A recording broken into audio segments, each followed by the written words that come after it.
And we are now at Dr. Swift, your update and back to school. Thank you, Madam President and trustees. It's a great honor to bring this first superintendent's update since the opening of school. Trustees, we've opened the school year since we last met, and I thank you for all your support in getting our school year started.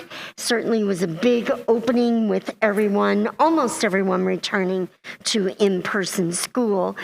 We're now just past the September harvest moon and settled into the third week of this 22-23 school year. We're so grateful to see students, teachers, staff, and families engaged in the rhythms of consistent school days. Our schools are now this week, last week, this week, and a couple next week engaged in curriculum and capsule nights. In fact, Skyline had a capsule night here just last night. And students, staff, and families are in the buildings and learning more about the opportunities. As I was coming in this evening, athletic activities, enrichment activities, and special events already being announced by our PTOs and school teams, fall carnivals, fall fun runs, and more coming to our community. We are so excited that Ann Arbor Public Schools will be fully open for academic enrichment and also hosting the many community activities and events that we host throughout the 22-23 school year.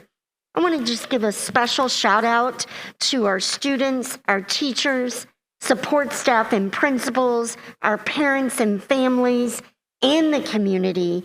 Everyone has worked together to launch this back to school this fall. We are coming together every day to strengthen belonging. That's our theme this year, by ensuring a culture of dignity for every child, every day. Now, trustees, you know, because it's the rhythm of what we do every fall, that our public report of audit enrollment will be shared in December. So that will be when we've confirmed everything. But I just wanted to share as a preview that we're really delighted to see solid attendance and school enrollment across all of our schools. And we see everything so far looking very consistent with as is normal with schools, some going up a tiny bit, some going down a little bit, but dependent upon the size of the cohort group. But we're especially excited to share that the incoming cohort of Y5 and Kinders is consistent with last year's group at approximately 1,500 members. That's the class of 2035, and it's been such a delight to welcome them over these first 2.5 weeks. I have to share with you, not long ago, I was in an art classroom of Young Fives students. Literally, I believe it was the 4th day of school, and they were creating beautiful artwork with watercolors that I honestly wanted to take home and frame. It was so beautiful, and they were so intent and focused. So it was like they came in as ready to learn and already into the rhythms of school right away. A lot of questions out there about staffing, not only in our schools. Several of our commenters spoke this evening about before and after programming. So I wanted to speak to our state of staffing in the Ann Arbor Public Schools. We are in a fierce competition for quality talent. As you all know, that is true in almost every sector just now. We are very fortunate in the Ann Arbor Public Schools that we have a long-serving teacher team, and we also have hired a lot of bright new talent. And trustees, I was privileged not long ago to be with 8 brand new first-year teachers, all alumni of the Ann Arbor Public Schools. So when we think about where it is that we're recruiting and attracting from, it's really exciting when part of that equation is our own graduates, our own students. They are a talented and diverse and a group that's committed to our community as their home. We believe that recent increases in wages place us in a more attractive position, and thank you to the board for supporting that over the summer. And in terms of teachers in the classrooms, while we continue hiring, as is normal right now in September, we are mostly staffed across our Ann Arbor Public Schools as far as teachers in classrooms, and these are top quality professionals. We continue, however, to have unmet staffing needs in special education positions, some special education positions across hourly roles, such as paraeducators, before and after care, and custodial. And we also continue our work to take additional steps to ensure full staffing in these hourly areas, as well as trustees on the transportation team. Even at the beginning of this year, we were so delighted to launch with a full transportation team. But even at the beginning of this year, we are already turning over some of that staff. So we are understanding that our new rhythm will be attracting and recruiting, training and developing year-round. Schools are no longer going to be just in that summer mode. It's become clear to us over 3 years of the pandemic that this will be a year-round endeavor moving forward. Mr. John Randall, Assistant Superintendent of Employee Relations, has shared with me the team is up to the challenge and will be sharing with you more of our strategies on that effort to make sure that we have top quality staff in front of our children every day. We were really excited to welcome back our strategic partners, trustees of the previous 2 years. Some of our partners have been supporting us from afar, but it's different for them to be able to be back in our buildings with us. So they supported us with the elementary teacher back to school kickoff in August, and over a dozen of our partners actually were in person at the event, including the U of M Museum of Natural History, the Ann Arbor District Library, the University Musical Society, and our own Ann Arbor Symphony. We really appreciate their support. This week, we welcome nearly 50 AAPS Strategic Partnership volunteers to our schools. These partnership volunteers provide a positive adult role model to AAPS students. Volunteers include U of M students engaging in service learning, retired teachers, and community members who are looking to give back and use their skills to benefit our students. Volunteers in schools have always been a big deal in Ann Arbor. I have to tell you, it's especially touching to me now in this COVID time to see folks mask up and head into our buildings to help serve our students. It's really a great day. I want to give just a brief update on our efforts with the extended day program and before and after care in the district. We are deeply committed and value a long tradition, several decades, of offering quality before and after care in each of our neighborhood elementary and K-8 schools. That's been part of our DNA for a very long time.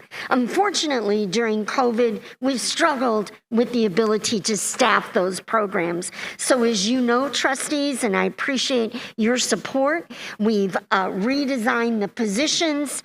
We have prioritized a number of things in terms of attracting and recruiting and making the programs more desirable for people to work in.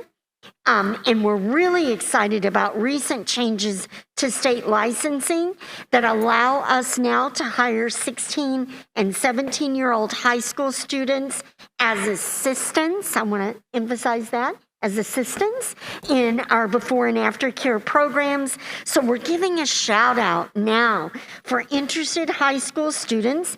They can apply right here on our website.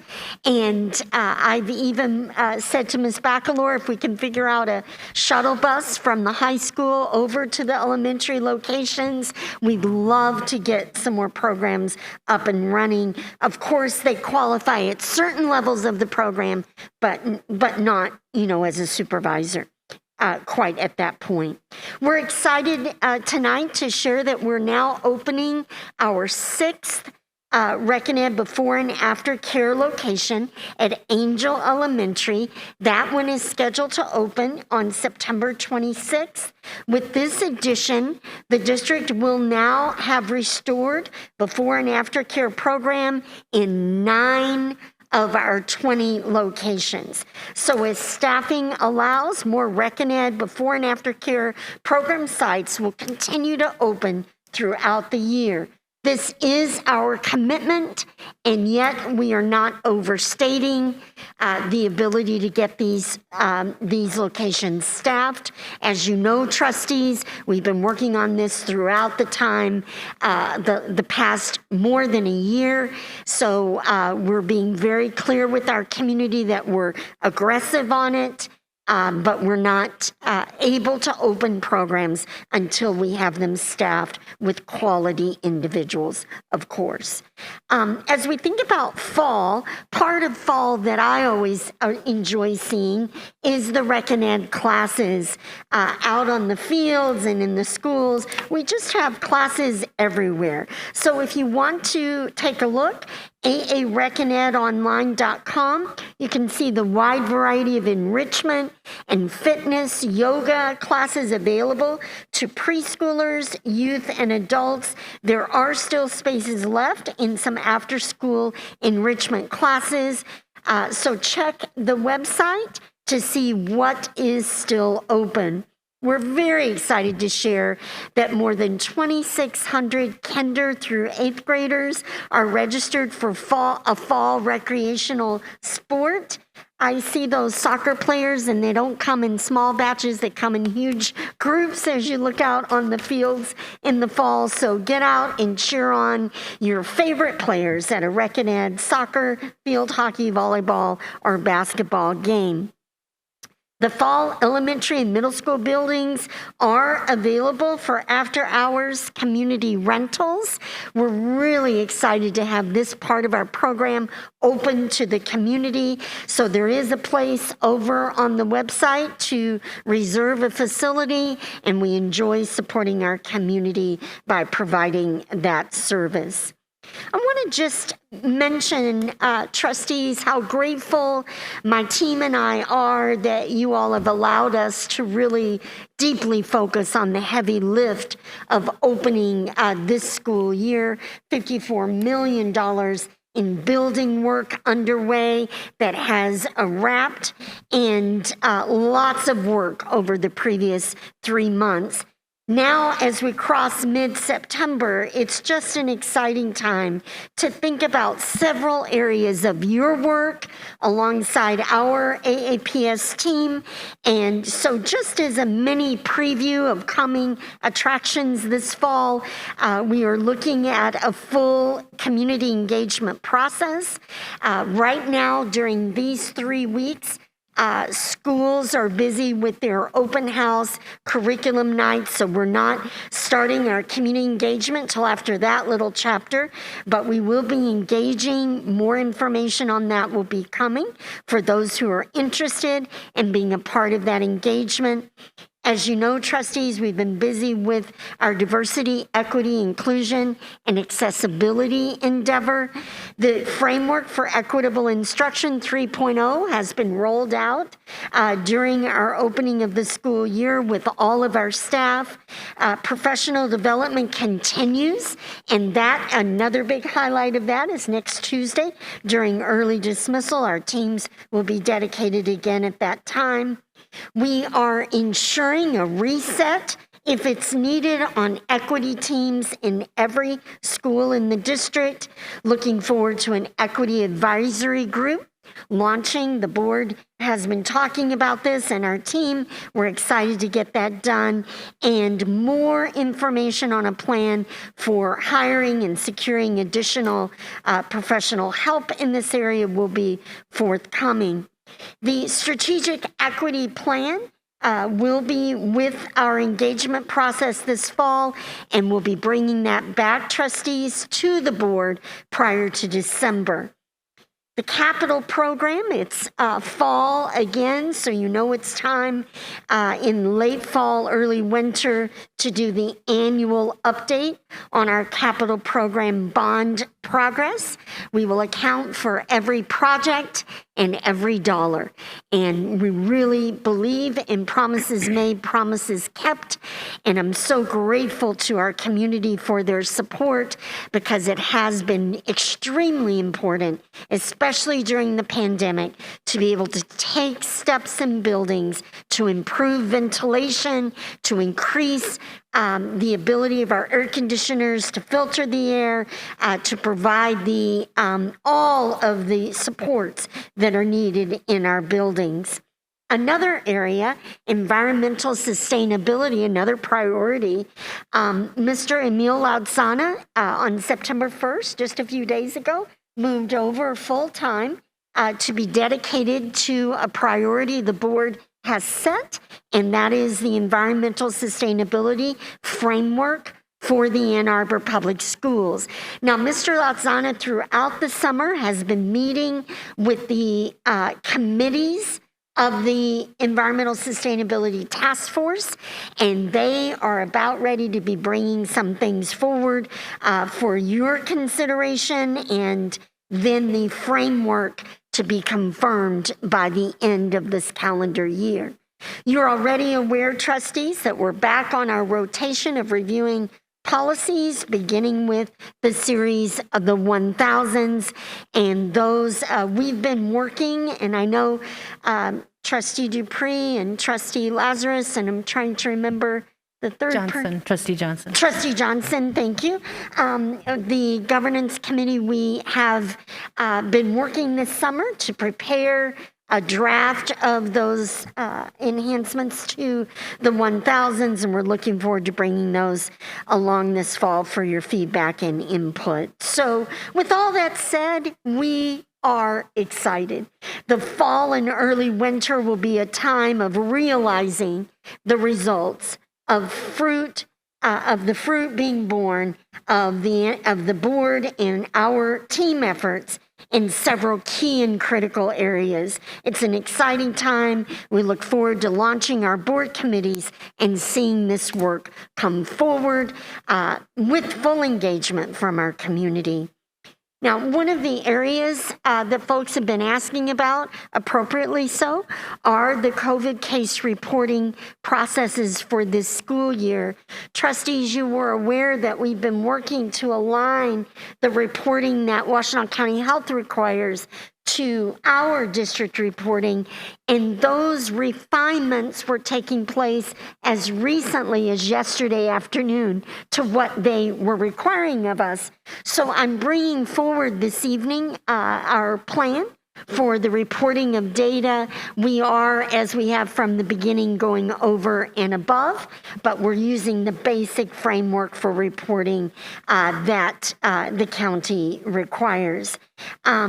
We are excited to be fully open, and yet we recognize our priority of the safety, health and safety of our students and staff throughout this year. So we will be balancing the risk of illness and transmission among students and staff while they're at school. Now, we published several weeks back the fall 22 COVID health guidance. So that has already been published. It's been delivered to parents more than once, but it is available right on the website if folks want to look it up. So what we're sharing this evening is really just the reporting part of the mechanism. How will we know the cases in the district? I continue to be grateful for family and community support. I know that by us working together, we can minimize transmission and support each other to have as healthy as possible of a school year. So we're sharing this evening weekly reports for the first 2 weeks. It's the first 8 days of school. And Mr. Cluley is going right to the website so folks can see right where that's located, right on our website. And I will go over just a little bit of what we need to know about this reporting. Here are some guidelines. The weekly case dashboard provides a tally of student and staff volunteer cases that have been reported to the AAPS by the previous Thursday. So we want to clarify what that means. The first thing is that all students and staff must report when a positive case is confirmed using the appropriate links that we send out every week in the email. So if you lose track of where that is, it's just going to come to you every week. The weekly dashboard then will contain the cases reported through these forms. It's very simple to fill them out, and we appreciate everyone doing that. It is a requirement to report for students and staff. The what to do if you test positive guidance document gives more information about reporting, isolation, and masking. The weekly dashboard then contains all the cases that were reported from midday Thursday to midday Thursday. So the week will go midday Thursday to midday Thursday, and the reports will be provided by the middle of the following week. Now, outbreaks will be reported bi-weekly, and that is because those outbreaks, the timeline of an outbreak, according to the health department, is 7 days. So those often will run across a week, so we'll be reporting those bi-weekly. Now, trustees, as you look at this data, I do want to emphasize that the weekly dashboard contains all cases. In last year, we were required to only report those who were on campus during their contagious days. So someone I know very well, for example, tested positive on Monday, Labor Day. That case last year would not have been in our database. Now, this year, the shift from our health department is all cases of students and all cases of staff are reported. So last year we had to do that analysis with every parent and child to say, were they at school or were they not? Now it's just the whole number. So these numbers at first glance do look a little bit large. They may, depending on your perspective. And part of that has to do with that kind of major distinction in the data. So shall we cover the biweekly and then we'll pause for questions? The biweekly is the outbreak report. So the AAPS COVID response team, we have our own team, as you know, well-developed, high-performing team. They are monitoring student and staff cases across schools every day. They're working right alongside our nurses, and they're looking for potential clusters of cases. Their response protocol aims to prevent or contain outbreaks as quickly and as early as possible. Now, we are required to report school outbreaks to the health department as a separate report. And you can see our first one here from the first 2 weeks of school. Now, the definition of an outbreak has also changed. We don't define these things, the health department does. So the outbreak has been defined as 20% or more of a group. Now, the group is the classroom, the team, whatever the group is. So a classroom of 20, that 20% then would be 4 students, right? Did I do that right?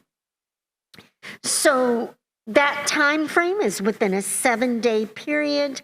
An outbreak can contain any combination of students and staff. So it's not specific, it's anyone who's in that group. I want to prepare you that in this week's report is an example. In some circumstances, for example, in a small self-contained special education classroom, an outbreak can be as few as 2 or 3 individuals if it meets that threshold of 20% of the group. So whereas in a large high school classroom, it might be 6 students, in a small self-contained classroom, it would be 20% of that smaller group size. Outbreaks are reported bi-weekly, as we said, because of the 7-day time period that we are required to monitor, and those dates may overlap. So that outbreak will be reported on the week when the 7 days closes, and we know that we have an outbreak. All right, let's talk about communication. I want to make sure that folks know what to expect on our communication components. And I wonder, Mr. Cluley, if you might be able to put this up at all. I don't know if you've got this doc handy, or something else that fits. But students or staff members who are members of a group that reaches 10% or 20% within 7 days will receive direct email communication with guidance as to the next steps that should be taken. We looked at our data yesterday, trustees, and we've already sent out about a dozen 10% letters. So that'll give you an idea of how it's going these first 10 days of school. These steps outlined in the letter will include the tools that we have available to us. Those tools are monitoring. Those tools are testing. We have a supply that the district has acquired of home tests. So we will provide those home tests to support our families. So monitoring and testing and required masking are all a part of that toolbox. Now, our rest of our toolbox, increased ventilation and greater frequency of air filter changes, that's all going on all the time. These are the steps at the point when a group reaches either 10% or 20%. A COVID case and outbreak reports will be updated to the website by midweek of each week in school with information from the prior week. The outbreak will be every other week, as we've said. Each Friday, parents will receive the same CDC COVID notification email from the district. Everyone gets the same email. Hopefully, you've already noticed it coming through.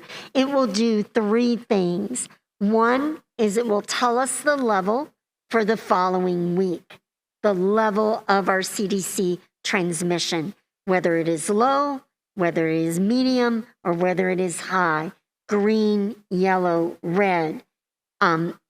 That way we all know and can make our decision as to how seriously we take our mitigation. Secondly, the guidance as it relates to CDC levels, our AAPS guidance mirrors the CDC language. And then thirdly, that email will contain the link to the COVID reporting so that the parent or the student or the staff member is getting their 3 components of COVID communication all right together in one email that comes every Friday morning. Now, I want to reassure folks that in any emergent situation, such as a large outbreak, a significant increase, or a surge, as we have faithfully done for 2.5 years, we will communicate directly with our students, staff, parents, and families as needed. We have communicated consistently and thoroughly throughout this pandemic, and we will continue to do so. We wanted to touch a little bit on communication. It's the beginning of the year, and folks are getting into the rhythms of school, and the rhythms of communication are also very important to us. To stay up to date with everything that's going on at school, and that is hard to do sometime, we will have available on Twitter at A2 Schools. You can see real-time updates every day, and then A2 Schools Super. I will be continuing to post as we move through our days on Facebook. We're at Ann Arbor Public Schools, and you can see live updates through the days here. We also have launched last year and have relaunched just recently our A2 Schools podcast. It's just been great fun to have different guests every week and really just share a little more in depth about different topics and what's going on in the district. And always at our A2 Schools YouTube channel, folks can see segments of these board meetings. We divide them into segments to make them more easily consumable, but we also still have the full board meeting there for those who would like to watch the whole thing. We also have other videos throughout. I would also invite folks to really take a look at A2 Schools News, and you can see that right on the front page of our website. Miss Jo Mathis and others help us with that, and it's always right there, our district spotlights, and then all of the stories that she produces. She does videos and written content and keeps us informed with what's going on in the district. Just a couple of recent communication highlights. I was really grateful this week to have had the opportunity to join Peter Stiepelman, host of the podcast An Imperfect Leader. Some of you know Peter a little bit because we've worked together with Columbia Schools over the years. Peter really works in this podcast to adjust the frame with leadership so that when we hear the term imperfect, we'll see the strength from candor needed to recognize imperfection as a real advantage. So I really appreciate Peter including me in this, and I'm excited to see more of what he publishes over the coming weeks. We were also delighted this past week to launch our first edition of the A2 Schools podcast. This week's episode, they're always hosted by Andrew Cluley, but this week we focus on all of the exciting work going on in our schools during September. So this episode features Dr. Roberta Hayward and Mr. Matt Hilton, executive directors of schools, who along with me share helpful back-to-school information for parents and families. We try to keep those podcasts at about 12-minute length, so they might be good for folks as they're out walking about or maybe doing a chore around the house, that they can listen as they go along. I want to thank everyone for their partnership and support.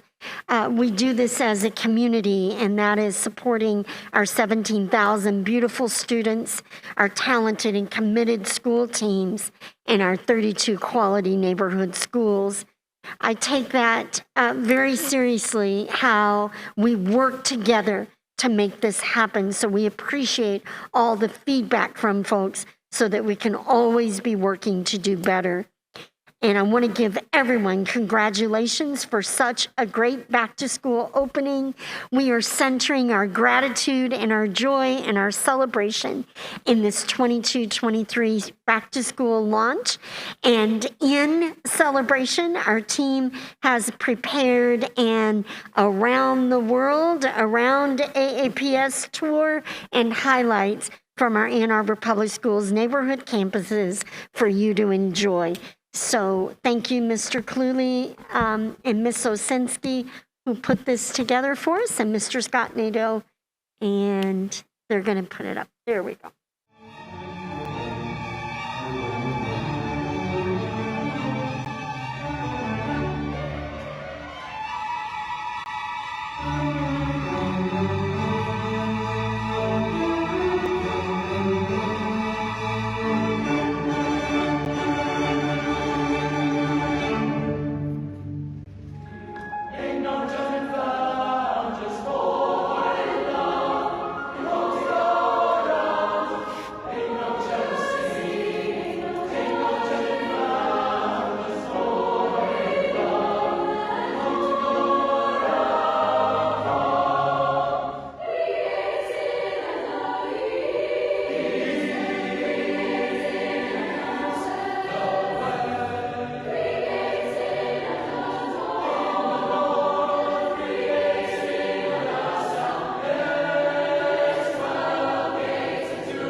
Thank you, Dr. Swift. Thank you. Thanks to the team. I just want to share that music in the background were the performing groups at our interlocking concerts. And I know that the team had to work hard with the recordings because the communications person on duty was me. And so those were phone videos that they put into a little background tape. But I just want to give a shout out to everyone in our schools. There was so much love and joy and a sense of belonging. And you know, we didn't make that up. It comes from this research about children and families feeling like they belong. And that doesn't happen by accident. It was a result of hard work of our team and the support of our parents and community. And thank you, trustees. Thank you. Trustee Kelly. Yeah, thank you. Dr. Swift, I just want to say thank you so much for this terrific opening. We know that this was not without shortages and challenges and outbreaks. And, you know, the world has thrown everything at your team for this opening. And yet, you've and your team have put together this extraordinary opening. Our kids are so lucky to have the team that we have. Our staff is so lucky to have the team that we have. And we're lucky to have the team that we have. So thank you, and congratulations to you on a great opening. Thank you so much. Good job. Good job. Thank you. Thank you.